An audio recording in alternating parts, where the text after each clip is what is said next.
Who's that?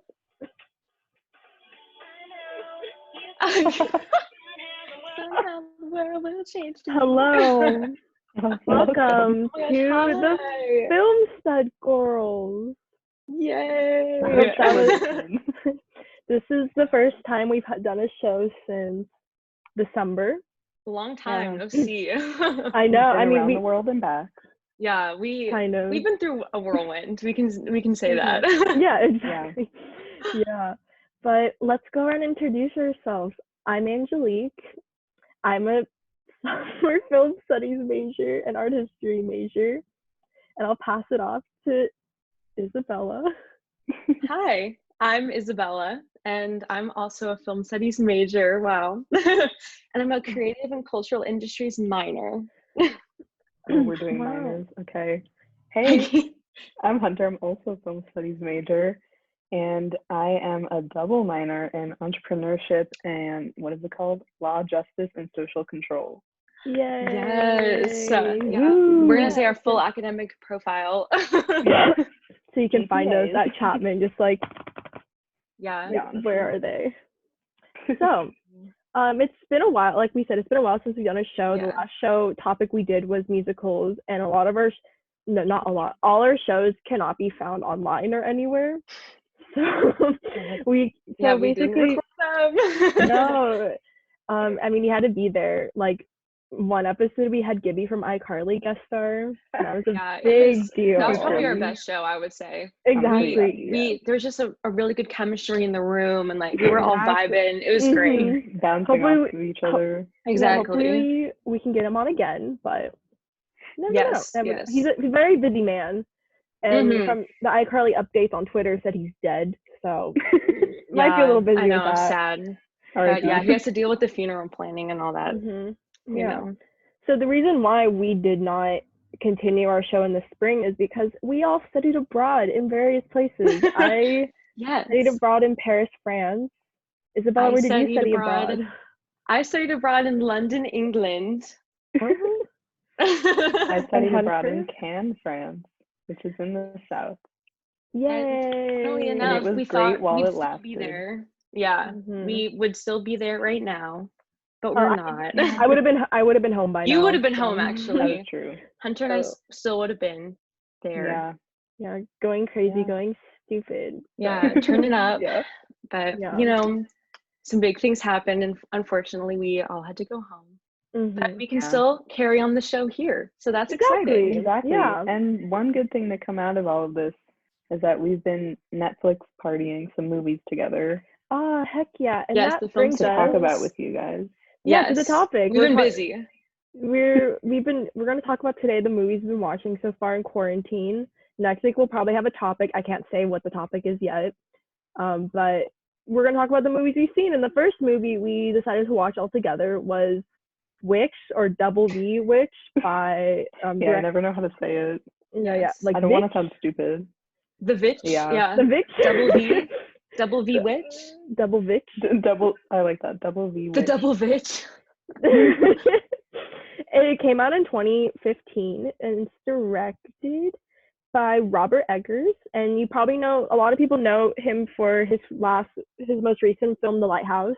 I have not seen it yet because as we all know, if you checked out the blog page, I had a pet seagull, and seagulls you wouldn't like it. Yeah, exactly. His brother was in The Lighthouse, so you would have been sad. Oh, who?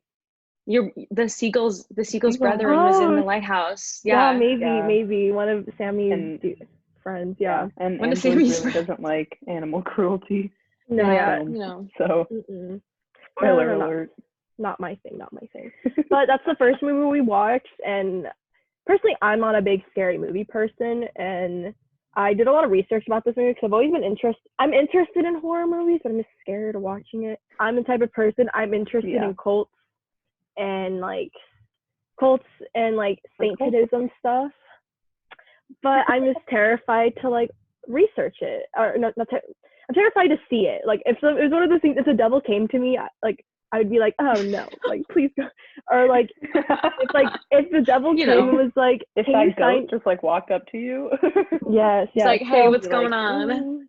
So if you don't know or ever heard of Double V Witch, it's about a family in New England. 1600s New England. Yeah, New England. Yeah, and during, they like, get witch trials and all that. Mm-hmm. Yeah, Salem witch trials. Apparently this happened years before the Salem witch trials. Oh. Did my research. It was based off of like real stories too, right? Yeah. Like real like accounts and diaries and things like that. Yeah, so basically, that makes it extra spooky. Exactly. Yeah, so this was Robert Eggers' debut film. So it was the very first film he ever did. He always really? Yeah, he pitched a lot of films like this, but everyone was like, no. Literally no one wanted to pick it up. But then he finally was like, I need to do something like unique and yada yada yada. And he did one thing I found interesting, even in The Lighthouse, he does a lot of research on dialogue. So a lot of the accounts in this movie is like he found like first-hand copies. I think there was always like a historian on set that would be like a dialogue coach and so on. So he did so much research, and I felt bad because he wanted it to go all out and say, oh, I want to film it in New England. We're like near like the Salem witch trials. Like I want it to be, so authentic. And then they had to film in Canada because that was the cheapest part, and they had to like. I was gonna say Canada's super cheap. Yeah. Mm-hmm. And then yeah, and this is also the actress. I forgot her name. Anna. Oh, Anya Taylor-Joy. Oh, yeah, this was her I love her. This is her very first film she got credited in, I think. Mm-hmm. So. Oh, I did not know that actually. Yeah. So we'll continue with the synopsis where it's like it's just about this family that gets banished, and some weird stuff happens. Starting with the youngest unbaptized baby gets taken, and no one knows how, but it's questionable that like. The baby gets snatched literally in front of the main character. He literally is snatched. Yeah. So, and then some weird stuff happens, and there's a goat involved, and it's it's a very atmospheric film. So you have to be in the mood, and you have to be ready for some scary imagery as well, because it's weird because it's like things happen, but it's also slow at the same time. Like you just have to get into like the atmosphere of it for sure.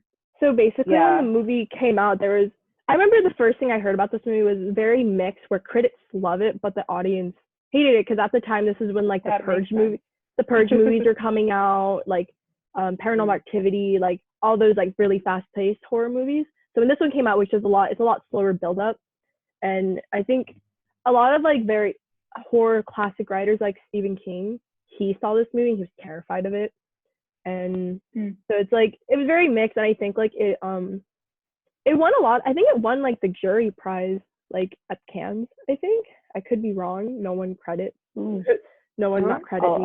I'll look it up. Fact check me. Yeah, fact check me. I'll fact check you. The funniest thing about this movie though, so there's a goat in the movie, the black goat. So the two things you learn about this movie is you don't trust little kids. Yeah, little kids are evil. Don't trust goats. Apparently goats were a big deal, and back then they used to think goats were associated with the devil, which makes sense. And apparently, so apparently, when they were filming, they wanted to train the goat more. They said because there's rabbits in the movie or hares, and they were really easy to train. So they tried training the goat, and it did not work. And apparently, near the end of the movie, there's an encounter with the dad and the goat. Apparently that was unscripted. Apparently Wait, what? The goat literally just attacked the main character, the dad. So yikes. That would be so terrifying. Yeah, imagine. Yeah. One thing I did want to talk about is like in horror movies, one thing we're taught about in horror movies is that sound is always scarier than the imagery itself, and the sound emphasizes the scary imagery. But like in this movie, I feel like editing has a big part to do with the movie too, because for instance, I literally screamed at one point because like the editing was like, you see like one scene that is like a sharp cut to like the goat's face, and I literally screamed. I jumped back. And like it's not even necessarily a scary moment, but the way that it's executed just makes it like, because you're so on edge because it is such a slow build up that like everything that happens you're just like, ugh. Exactly. So very scary. I don't think, I mean, it's one of those movies where like I would watch it again and I probably wouldn't jump or anything, because I think like you could say with any horror movie, but I feel like in this one especially, it's not as scary as you think it is. It's more like, it's like I said, it's very atmospheric. And if you saw The Lighthouse, I didn't, so don't like take my word for it, but it's again like very atmospheric, and that's what's scary about it. It's not like, and the movie's not really gory either, so like it's not. Yeah, there's like one or two parts that are like gory, but the rest of it is just like suspense and kind of like tension. Oh, another fun thing about this movie, and I think the Church of Satan endorsed this movie. Fun fact. All right. Yeah, I mean, goals. I mean, I would love for my movie. Exactly. I would love for my movie. Yeah, it's kind of iconic. Yeah, like, so yeah, I thought that was fun. And any other things y'all want to say about this movie? What did you think? Was it a good first directorial debut? Yes. Me, I was kind of iffy about it. Because you guys both saw The Lighthouse too. Yeah, I was gonna say, I wanted to like make comparisons to this and The Lighthouse because they're very different to me. Like not only in kind of like, first of all, like in the aesthetics of it, like obviously The Lighthouse is black and white. Oh my god, my cat made it in the background. That's so funny. He has a cone around his neck because he keeps scratching his face, so he has an avocado. But anyways, yeah, and like all like that Lighthouse had a lot of like symbolic imagery in it too, and a lot of like, I think the editing is also really important in that movie as well. But The Witch, I think, was more atmospheric because it also kind of felt more like realistic. Like I feel like The Lighthouse was definitely more of like a kind of like fantastical in a sense. And obviously very focused on acting too. Like performances throughout both of them were really good. Yeah, I was gonna say, I think the biggest like difference between The Lighthouse and The Witch for me is that I felt like The Lighthouse, like it's so character driven, and it's so like, I felt like it was such a character study, whereas with The Witch I didn't really, not that I like necessarily connected with the characters in The Lighthouse, but like I didn't really, I don't know, the characters felt kind of distant in The Witch, if that makes sense. I agree. I kind of like, I didn't fully care. I was just like, okay, you know, who cares if the little boy pukes up an apple and dies? It's like, yeah, that sucks. But like I hated the little kids. I hated the little kids in The Witch. Like Mercy, I would swap her. Yeah, the twins. Yeah, Mercy and Jonas. Oh, Jonas, of course. Yes. We're making give her jokes. Oh gosh, yeah. Yeah, I would never. But I think I mean, I know The Witch did start like a whole thing with like, more atmospheric traditional horror movies like Nosferatu, the original like Dracula movie in Germany, and so on. And that concludes. I think, is any final words? Speaking of The Lighthouse. Yes. Oh yeah. But any final words? Perfect segue. Oh my god. Any final? Witch? No. Witch. Oh, okay. One final thing I want to say. The reason so you can get through it really fast. Yeah, 90 minutes. It's on Netflix. Go watch it. But they use the double V because apparently back then they didn't have a W when they wrote. Oh, I saw that too. Yes. Yeah. But yeah, that's it. That's all I want to say about it. It's a fun watch. Short. Get out of the way. It's definitely interesting to watch from like a studying perspective. Exactly. I would rewatch. Maybe not for entertainment. Definitely not. Okay, so speaking of The Lighthouse, we talked about how acting's really good in it. In our next movie, William Dafoe's also in it, and we watched The Florida Project. That was our second movie. Yes. The Florida Project came out in 2017, I want to say. 2017, and it's directed by Sean Baker. And it's about Tangerine. Director Tangerine, yes. Which we will probably compare this movie to. But The Florida Project is about these little kids in a motel just messing around. Yeah, they grow up outside of Disney World. Yeah. So yeah, about this little sketch. It's so basically the whole point of the movie is Sean Baker is really known for post cinema, which is like going beyond the screen and showing real life, because he just wants to show real people and underrepresented people, because the Florida Project is essentially about like little kids and families who don't have a home, but across the street is this like Disneyland where like where the happiest place on earth. Exactly. So the Florida Project is actually, we all talked about how it was like a starting project name for Disney World, right? Yeah. I mean, also we're taking a lot of this information from IMDb. Well, hello, IMDb trivia. The most pages, reliable so source. Who So knows if interesting. Exactly. I choose to believe it. I choose. I will. I mean, I would believe it. Yeah, exactly. I would die for IMDb fact check or trivia. So that'd be so fun. I know. So basically, in this one, it's very I hear a lot of complaints about this movie that it's a lot of like nothing really happens.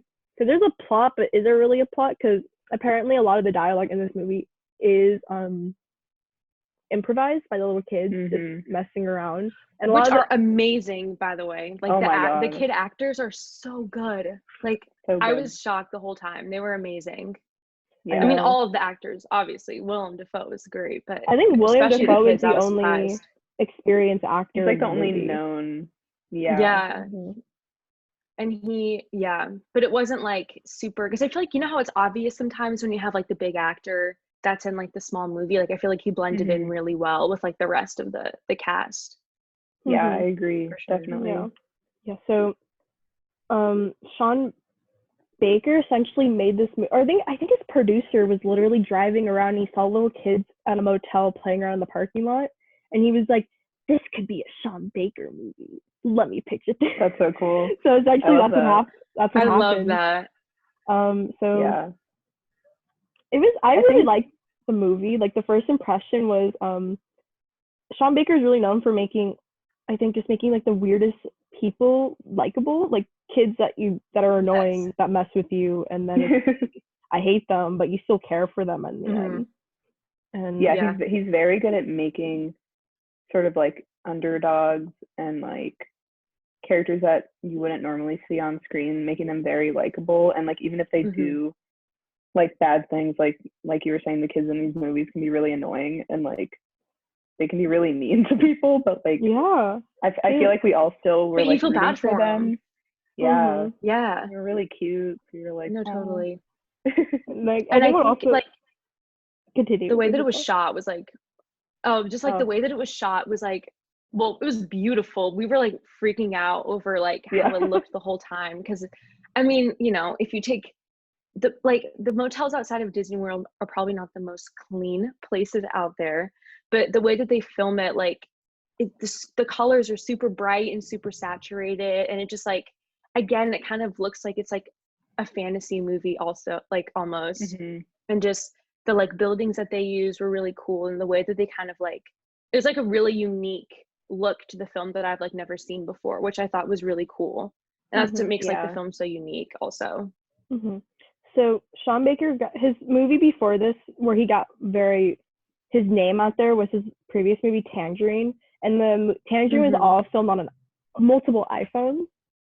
So that's why a lot of people were like, "Whoa, so cool!" And the whole point was, and then like Tangerine is about transgendered like prostitutes, essentially, on the street, just like in LA. And he wants to show like underrepresented. Is that the correct word? Like like marginalized. Marginalized communities, people in like cinema that's not shown, because you don't see movies about transgendered prostitutes often. You don't see movies about little kids living in motels often, and that was his whole point, just to show that raw aspect. And and then this one, I feel like in Florida Project it really showed like his technical aspect with the camera compared to like Tangerine, where Tangerine has that more raw aspect. Totally. And the Florida Project, because there's that one scene where there's the rainbow, and that was not like CGI at all. It just randomly. Yeah, it was real. And I think it's interesting, Angelique, what you said at the beginning about how people kind of criticize it. They're like, oh, nothing happened, because like I think you could also say that about Tangerine. Exactly. But I think like for both of those movies, when we watched both of them, I felt super invested even if like nothing was, even if people were just walking around and I was like, oh my god, what's gonna happen? Exactly. I think that's such a good, like, I don't know how he does it, but like it's just, I don't know, it shows signs of a really good script and a really good idea, I think. I think the movie didn't win any awards at the Oscars, but it was nominated for Best Supporting Actor, William Dafoe. And William Dafoe actually spent a week in like the area a week before filming. And I found that very interesting. William Dafoe, I want to say he's like a method actor-ish. I don't know if he does really. I feel like somewhat like he does his research. Yeah, yes, definitely. He is prepared. He comes prepared. Yeah, definitely. He does not mess around. I really hope he wins an Oscar one day. Like, that'd be amazing. He was snubbed for The Lighthouse. I stand by that. Yeah, honestly. He was. Yeah. He was so good. Him and Robert Pattinson both. I'm digressing. Dynamic duo. They were both. Robert Pattinson. I mean, I'll always talk about Robert Pattinson in like at any time. So. Love him. Would die for him. So. Yeah, honestly. So what do you? So if we want to do another comparison thing, what did you? If you had the choice sitting down, would you watch the Florida Project or I was gonna say The Lighthouse, the Florida Project or Tangerine again? Ooh. Like if you had to write about one. I would say Florida Project. I would say Florida Project for me. Yeah, I feel like I like not that I didn't like Tangerine. That's also true, but I think I just really like the look of the Florida Project and like the aesthetics, and like I think it also has like kids in it, so again that kind of gives it like a different feel to it, very human. And I think it's just it's so interesting to see that like part of like a lifestyle, like that slice of life, because it's like, I mean, we live on the opposite side of the country, like no exposure to that way of life like whatsoever. So I think that was really interesting. So yeah. I would say that. Oh no, I was gonna say something else about the Florida Project, but I completely. Oh, one thing I wanted to mention was for other film people out there, not every single thing means something, because when we watched the movie, there's multiple helicopters flying around, and us being studies majors, we said it's probably like representing the chaos of like everything going on. But then in actuality, it was basically they couldn't stop the helicopters from flying, so they just added it in the script because they and then an actual we were like helicopter trying to flew over my room analyze it when we were watching, and I was afraid. Oh yeah, once you watch the movie, oh god, you're just gonna be like, helicopters, like like am I Florida Project, yeah. But any last words about the Florida Project? Not a lot to say about this one because it's very to the point. Like we both said, it's a lot about like you're basically watching as kids have fun, eat ice cream, mess around, go crazy, go stupid. Family dynamics, you know. Mother-daughter relationships. No matter how fractured they are, they still love each other. Yeah, I think that's like one thing I would add is that like the mother in it is so like she does a lot of bad things, and like you could call her a bad mother, but like she also did a lot of good things, and like you could tell that she really cared about her daughter. So that made it like it's another example of how Sean Baker like creates these characters that you want to dislike, but you like them, but like you question them, and it's interesting as a viewer. Definitely, it's an emotional watch too, but it's fun. So it's like it's like if like we had to recommend the Double V Witch over the Florida Project, we definitely recommend the Florida Project. If you're like, I want to watch something like kind of mind numbing but still fun, and it's like for all the kids to enjoy. I'm just kidding. No. Like, don't show your kids this. Like, it still has a message, but it's we didn't pick the easiest films to watch. We really didn't. Yeah, I was just thinking about that. I was like, we watched some intense ones. Exactly, and that will conclude with the Florida Project. The last movie we all watched together last week. Very intense movie. This one's like this was like one we all cried in. So the next movie we watched. Yeah, this one was like another intense one because we cried. Yeah, so we watched Her. Oh yeah. Yes. We watched Her last week, and Her is 2016. I'm doing this off the top of my head. I don't think so, but it's You a know, Spike Jonze Is it also film. 2017? somewhere around there. Hold I was on, gonna say, I think it's got you, also I got you. 2017. But Oh no, it's It's 2013. a good year for Hello. movies. 2013. Oh, we were off. Okay. We're really good at this. I know. Yeah, But we can 2013 do math. film. Oh my god, it came guys. out the day after my birthday. Not to flex or anything. But her came out in 2013, directed by written and directed by Spike Jonze, and it's about I think this movie's very memed for the plot of Joaquin Phoenix character, aka the Joker, falling in love with a computer. So it is funny. This is when probably you say the most well-known film that we've seen. exactly. Also, Yeah, I feel like I want to Yeah. say. the most people know about her.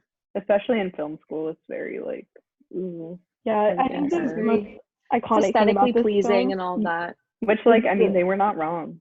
Mhm. No, it's a very pretty looking movie for Mhm. sure. That's like one of my favorite parts of it was how cool Yeah. it looked. Yeah, the production design is a really big deal about this movie. Like with the colors, like very 80s looking, the costumes, even though Yeah, it's takes which place is in like, interesting because it's supposed to be future. In the future.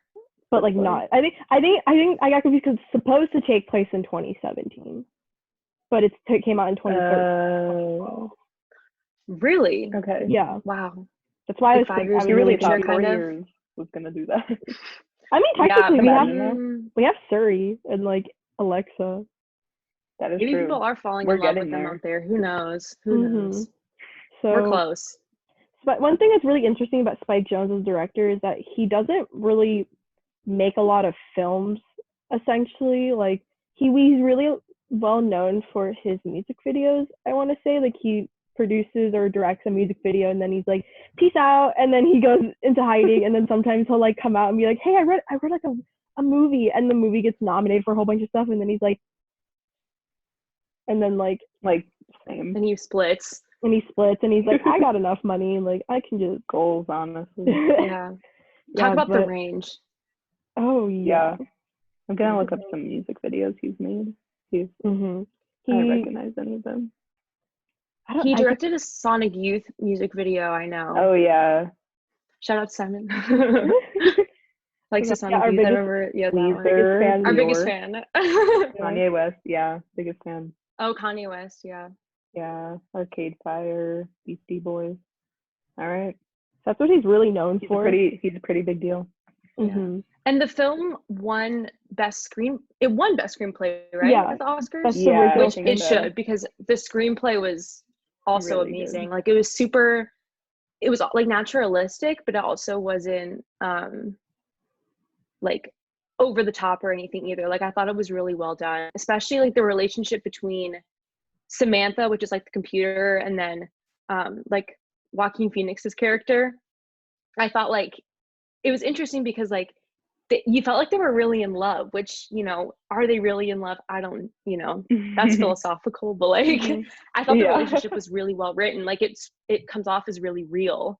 And I think that's also just furthered by like the acting. The acting was like amazing and it has a great cast. Yeah, exactly. Amy Adams, Queen, Scarlett Johansson, and all of that, which I thought was really cool as well. Mm-hmm. Yeah, we have 10 minutes left, but at least we're on our last movie, so we can just talk about it until it ends. But yes. I think my favorite thing, like the script is very well written in this movie. Literally, the one thing that makes you cry about this movie is the script, of course, and about like falling in love, falling out of love, what it's like to go through a heartbreak in a sense, and you really feel it. You like go through a heartbreak watching this movie too. And a fun fact about this movie, I saw on the IMDb trivia page, was no one wears belts in this movie. Fun fact. That's like a very Maybe that's the interesting fashion trend in the choice. future. We need to not wear belts anymore. No belts. Everything is perfectly tailored. Exactly. The style was very like retro based, which I thought was interesting. It's kind of It like honestly like caught me off what guard. goes around comes around, you know? Exactly. I think the one I was thing surprised by that. I think the movie is a very, like, I think we talked about how, like, with The Lighthouse, is that, like, the movie's very focused on acting because a lot of it's just, like, Joaquin Phoenix and Scarlett Johansson talking to each other and, like, how they view their life and about technology. Because I found it very unique that I think during the time, like a lot of movies were talking about technology is evil, like it's gonna take over the world, like, and this is like another point where it's like, what if like we got into a relationship? What if we become friends? Yeah, what if they're friends? And I'm trying to think, because the year after Ex Machina came out, and you guys haven't seen that, but I saw it. That's another. No, it's like another similar viewpoint with a robot, except like it's an actual robot, not like a computer in a sense. So you see her face, but it's another study of like how we interact with AI, I guess, artificial intelligence. Like the Scarlett Johansson's character, Samantha, is very natural. She's very curious. It's an outlook where it's like robots are just curious about the world and life and how we feel, and it's a really weird relationship because they do have arguments of like, you're a robot, you don't feel anything, and it's like you don't really have that. Yeah, and then she gets really offended, and then it gets like awkward. Yeah, it's like it's really interesting. I thought that I mean, this is kind of the first thing that I've ever seen where like technology has a point of view also. So it kind of gives more life to that aspect. And I thought that was really interesting, and the way that Scarlett Johansson plays it is really well done, because I mean, she feels like, obviously Scarlett Johansson's voice is very recognizable. So at first I was kind of like, like this is kind of weird. Yeah. But like it felt very natural in a way, which I really liked, and I thought was really effective. Yeah, like I think a whole bunch of boys, I felt the same way about Scarlett. Yeah, a whole bunch of boys after this movie were like, oh my gosh, Scarlett Johansson, love her, best girl. But also, Scarlett Johansson was almost not in the movie during all of production. Another actress named Samantha Morton was supposed to play Samantha. Like all through production, she voiced Samantha like with Joaquin in the room. And they would like, so basically it's weird if I rewatch the movie now, just knowing that like, oh, like Scarlett Johansson and Joaquin never had like direct like they never really talked to each other at all when he actually talked to this other girl, Samantha. That's crazy. And during post-production, the director's like, I don't think it feels right. Like, and then they brought in Scarlett. That's show business. Yeah. At least it was pretty easy to do because you don't see Samantha's face or like lips at all. So it was just like bringing in someone else to not even redub, just like re-record all the lines Samantha says. And they kept the same name of the AI because they didn't name it Scarlett after that. So yeah, I think Samantha fits, to be honest. Yeah. And it's a movie I remember I watched this movie when I was like really young, which is like weird when I rewatched it. I'm like, man, this movie is really very sexual because it talks about like more than just human connection, but human touch. And that's one thing they struggle with throughout the movie is like, do they communicate a relationship without really feeling each other or touching each other? And that's a conflict they face. So I don't know how I watched this movie and I still cried. Like, I think I literally watched this and I was like, I relate to it. Like me as a 13-year-old was like, oh my gosh, like everything I feel like I feel everything you're supposed to feel, and everything I feel now is just a lesser version of that. And I'm like, I was 13, like calm down. And I still cried watching it again too. I'm like, oh yeah, the moon song when they like sing at the end. Oh my god, it's those ukulele songs that always get me, honestly. Blue Valentine, don't even get me started. I haven't even seen Blue Valentine. I know. I'm like depressed. I can't watch that. If you want to be depressed, then watch Blue Valentine because it's very depressing. Literally, we watched but it's good. It's good, I promise. Yeah, I watched her and I literally got into like a depression after. Like I think I like laid in bed and just like no seriously. My feeling. I was like, this her is definitely a movie that like you can watch it. I don't know if you're as emotional as we are, but like you probably will be like, it's not that sad. It's funny, but it's like I feel like it does put you in a funk after where you're like, and I think his acting too kind of like furthers it because he's such like a pathetic kind of guy, and like he's very just like, but he's also like a romantic because he has this job where he like writes love letters for like people in relationships. So it's like he's lacking the relationship himself, but he also has to constantly like pretend that he's in love, and just he's going through a divorce, so like love's like a big theme, and like lost love and all of that too. So especially like it deals with like relationships, and then like relationships in the modern day as well, with like the technology and everything. So that was a really interesting aspect too, because it was like not only relationships between humans and computers, but then relationships that humans have like with other humans, which I also that like made me definitely emotional, because that makes you like think about it too, and like the future of like human relationships and everything. Yeah, especially now we're in quarantine. Like the only connection we have is with people online. Like I haven't seen Isabella like, since December, and I haven't seen Hunter since March.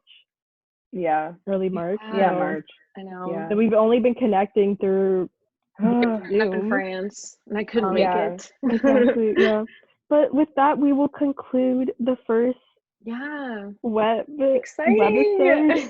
for podcast. Random dancing. Your faces. Should we do like a speed round of one thing we watched on our own? Yes. Like okay. Quick. It's like we'll say bye, and then I'll recommend something. Okay, Hunter, you go first. Oh, okay.